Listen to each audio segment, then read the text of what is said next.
सुनिए, आपको ये कहानी बहुत ही अच्छी लगेगी। सफलता की कहानी। एक व्यक्ति जो कम पढ़ा लिखा था, वो एक कंपनी में चपरासी की नौकरी के लिए एक दफ्तर में गया।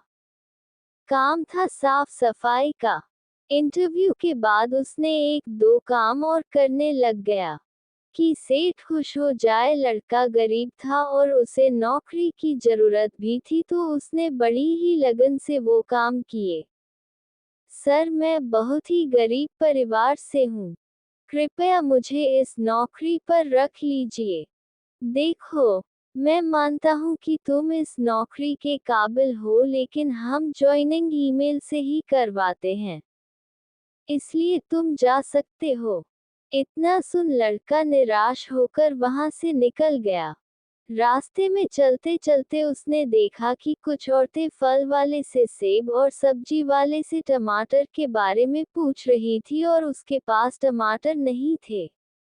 औरत बूढ़ी थी और बाजार जा नहीं सकती थी। तभी उसे एक ख्याल आया। उसने अपनी जेब में हाथ डाला तो उसने देखा कि उसके पास ₹100 बचे थे। वह तुरंत बाजार गया और ₹100 के टमाटर ले आया। उसने वो टमाटर उस बूढ़ी औरत को बेच दिए। कुछ मुनाफा हुआ देख वह दोबारा बाजार गया और कुछ टमाटर और ले आया। उन टमाटरों को लेकर वह घर घर गया और उन्हें बेचने की कोशिश की। 2 to 4 घर घूमने के बाद एक घर में किसी ने ₹150 में टमाटर खरीद लिए। जब उसने ये देखा कि एक बार टमाटर बेचने में उसे ₹150 का फायदा हुआ है, तो वह दोबारा गया और फिर से उन टमाटरों को बेच दिया। उस दिन उसने अगले दिन टमाटर खरीदने के लिए थोड़े पैसे बचा लिए और बाकी के पैसों से खाने का इंतजाम किया। अगले दिन और उस दिन के बाद कुछ और दिनों तक वह इसी तरह टमाटर बेचता रहा। उसका काम काफी बढ़ चुका था और आगे आगे यह बढ़ता ही जा रहा था। टमाटर लाने के लिए पहले वह किराए पर गाड़ी लाने लगा। पैसे इकट्ठे कर उसने अपनी गाड़ी ली। ज्यादा पैसे हो जाने पर उसने एक और गाड़ी ली और उसके लिए ड्राइवर भी रख लिया। ये कोई किस्मत का खेल नहीं था। ये सब उस लड़के की सूझबूझ और हिम्मत का परिचय था। कुछ ही सालों में उसने टमाटर के व्यापार से बहुत बड़ा मुकाम हासिल कर लिया था। अब वह एक संपन्न व्यक्ति बन चुका था। थोड़े ही दिनों में उसकी शादी हो गई। शादी किए कुछ वर्षों बाद ही उसके घर में बच्चों की किलकारियां गूंजने लगी। अब उसे किसी भी चीज की परेशानी नहीं थी। सब चीजों से जब वह बेफिक्र हुआ तो उसने सोचा कि अब उसे अपना अकाउंट करवा लेना चाहिए।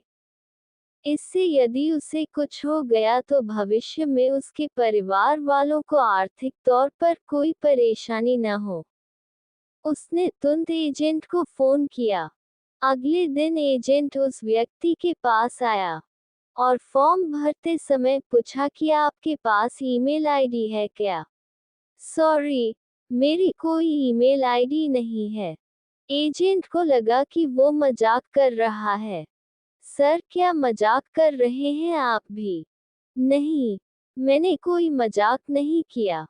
सचमुच मेरी कोई ईमेल आईडी नहीं है।